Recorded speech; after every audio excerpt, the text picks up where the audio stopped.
So we're going to talk about security registration. Security.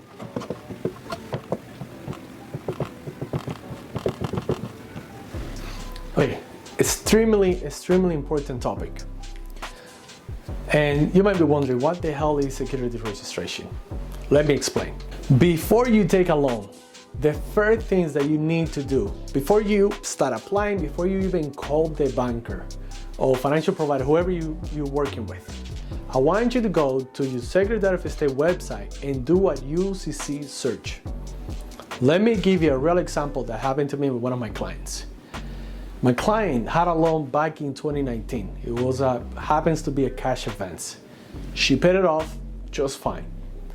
2024, we were trying to get an SBA loan. When we were going through the process, she was already pre-approved for the SBA. Guess what? The lender did a UCC search and she found out that she got like two liens against the business. Well, by the way, California entrepreneurs, you need to be very aware of this situation because this is happening right here in California. So she got two UCCs and I asked her like, hey, what happened? Do you have any loans? And she's like, no, I don't have any loans. She didn't have any loans. I was looking at the bank statement. She literally don't have any loans. Well, what happened is that this law firm was hired by these alternative lenders to put a UCC on the business. Even though she paid off those loans, I guess, the lenders forgot to contact these law firms, and the UCC was just there for years, right?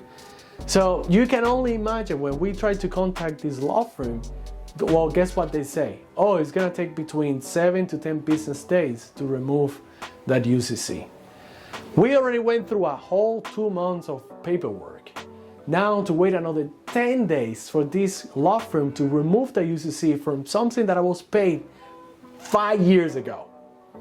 You can only imagine the level of frustration of my client. So, and rightfully so, literally rightfully so. But this is why it is extremely important for you to be mindful of which lenders are you working with. You cannot work with anybody. And I'm going to give you another good story about this and why it's extremely important to have good banking relationship. But let me focus on this first. So security registration, when we're talking about this, is about UCC, who has some sort of interest or lien on your business. For this example, I'm going to focus on a construction company. I'm gonna call it Bob Construction, the company, Bob Construction. Bob Construction, right, is a company that makes, let's just say, $5 million in revenue. This is a small business, right? Now, as a construction company, your capital structure is very unique. There are 3 specific financial products that you most likely gonna have to use. You need, or you have, equipment financing. You need line of credits. Ideally, bank line of credits, and you should work with us over here at Jigo so we can help you obtain some of them. But you also have factoring facilities, or AR financing, right, if you will.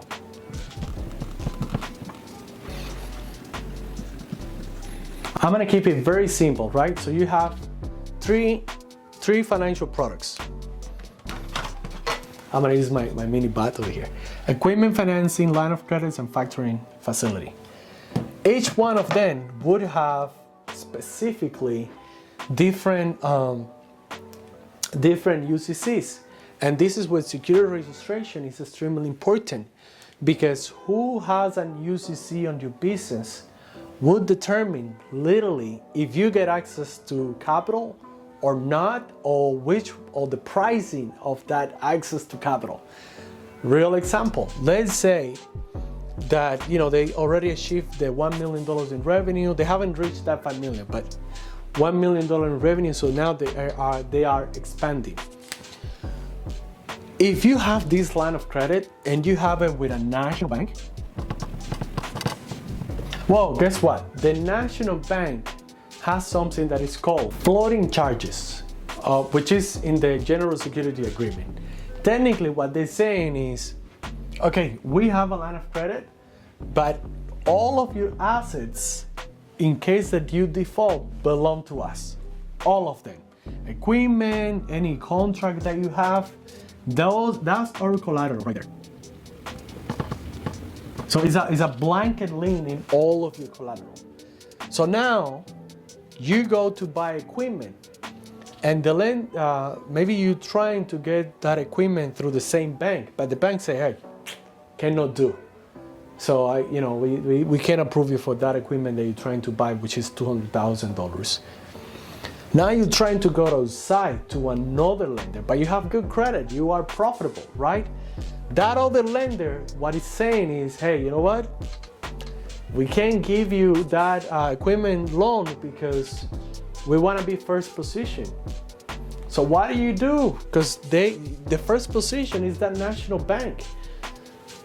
Like you're not screwed because they have literally a blanket lien on all of your assets, right? So now you might go to an alternative lender to get that equipment financing. And if you were going for 7% on that equipment loan, now it became 10%. Because the lender is effectively taking a higher risk on that equipment. And the same goes with this factoring facility. You have the national bank going on first position, and the factoring facility have to come in second position because their assets, their collateral, well, guess what? Their collateral is, The collateral is that those AR that you have, those contracts that you have with those clients. So yeah, the factoring facility, if they were to give you that 2.25% maybe, now they're like, well, it's kind of risky. You gotta risk it because we are not first position on your contract. So we have to give you a 4%.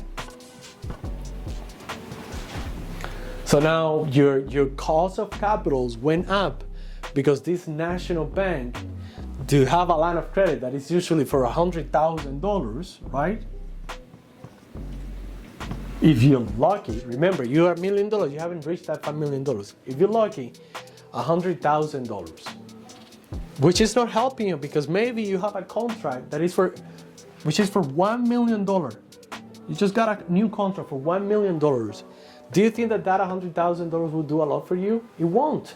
That's why you might need that factoring facility that might give you maybe 80% of the contract value, right? And you might be able to flip that in three to 6 months or something like that. But you are paying more because they don't have first position. They already own all of the assets that you have on your company. So this is why capital structure is so important. So how would you do this a little bit better or smarter? So how do we make this process more strategic or better for us? Again, the first thing is to do a UCC search with the Secretary of State. But also, how do we approach this based on your short-term and long-term goals? For example, if we want to buy equipment, the first thing that I believe you should do, if you have the right financial profile, is go and work with the vendor of that equipment. See if they can finance the equipment that they're selling you, because guess what? That vendor is on the business of selling that equipment. The financing is just extra income for them. But the main business, the main line of revenue is selling you that equipment. So if you go to Caterpillar and you buying any equipment from them, their equipment, again, just making it very easy, might be $100,000. But hey, Johnny, you have good financial profile, your credit is amazing. We can help you finance it, right? I say, yeah, what rate are you gonna give me? Maybe 3%, 5%, which you know for a fact that you're not gonna get that on a national bank or even a community bank. But because your financial profile fits the credit criteria, they might give you that equipment financing at a really low and affordable rate, right? Before you get to the line of credit, go to a factoring facility, establish one. Even if you don't use it,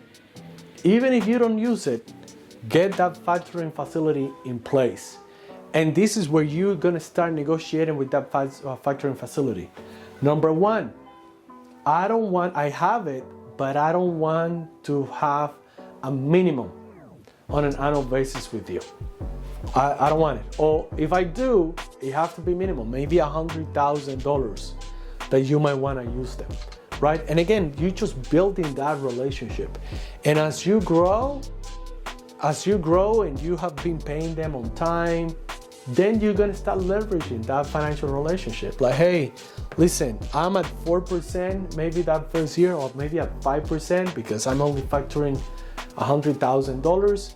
But on year 2, now I'm factoring $500,000. Well, there's no need to be at 4% anymore, right? So we sit down, we go back to the table. Hey, can you lower that rate to 3%, 2%, 2.5%, whatever that might look for you, right? Because again, now you have a relationship and you're able to, leverage that relationship. Unless you're already factoring millions of dollars, right? You have $5 million in revenue. You're factoring millions of dollars, and now you have the leverage to say, hey, I need you to meet me at 2% or 1.75%. Because I'm giving you guys a lot of business, and that's okay.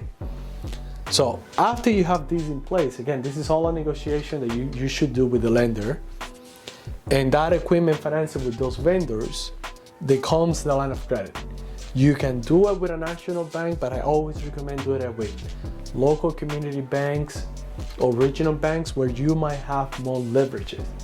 And they will treat you better, they have better service, and literally sometimes they might give you a higher line of credits.